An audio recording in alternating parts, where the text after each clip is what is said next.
Artisan ఉద్యోగులు సమ్మెకి వెళ్తున్నట June 9 నుంచి. June 9 అయిపోయింది. ఏం చేస్తారు ఇక ఎస్ అన్న నిజం. Yes July 9. ఈ రకమైనటువంటి పాతది ఎస్సీ కార్పొరేషన్ బిల్లు పెండింగ్లో ఉన్నాయి, ఈ ప్రభుత్వాన్ని ఇస్తలేదు, లేదు కనీసం డబుల్ బెడ్రూమ్ ఇళ్ళని ఇస్తుందా అని చెప్పినాడు. మల్లారెడ్డి కాదు డబ్బులారెడ్డి అని చెప్పి వాస్తవమైన ఇదే జరుగుతున్నటువంటి కార్యక్రమం. వీళ్ళ దగ్గర బ్లాక్ మనీ ఎట్లా పోగుపడుతుంది అంటే ఈ రకంగా. ఇప్పుడు అసోసియేట్ ప్రొఫెసర్ ఉండు, ఈయనకి ఏం చేస్తారు, 90,000 వేస్తారనుకో.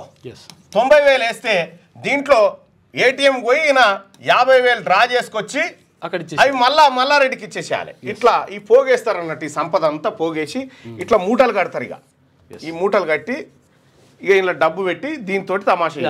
ఈ ఇంజనీరింగ్ కాలేజీలు అన్ని దందా, మాక్సిమం ఇంజనీరింగ్ కాలేజీల దందా ఇదే. అనురాగు మల్లారెడ్డి కాలేజీలలో జరిగేది ఇదే. అక్కడ ఎంత జీతం అంటే 1,00,000 అని ఉంటుంది పే స్లిప్ లా. అవును, పే స్లిప్ లా 1,00,000 అని ఉంటుంది, ఇచ్చేది మాత్రం గిది డ్రా చేసుకొని మళ్ళీ చేసి దీన్ని చూపెట్టి తల్లిదండ్రుల దగ్గర ఎక్కువ డబ్బు వసూలు చేయడానికి అవకాశం. ఇన్ని లక్షల మేము జీతాలు ఇస్తున్నాం కాబట్టి మాకు పైసలు కావాలి. ఇవే తప్పుడు లెక్కలు ప్రభుత్వానికి కూడా సమర్పించారు. అలాంటి వాటిపైన కేసు పెట్టాలంటే మల్లారెడ్డి పైన తక్షణం కేసు పెట్టాలి. మల్లా రాజేశ్వర రెడ్డి పైన తక్షణం కేసు పెట్టాలి. ఎంక్వైరీ చేస్తే తెలిసిపోతుంది.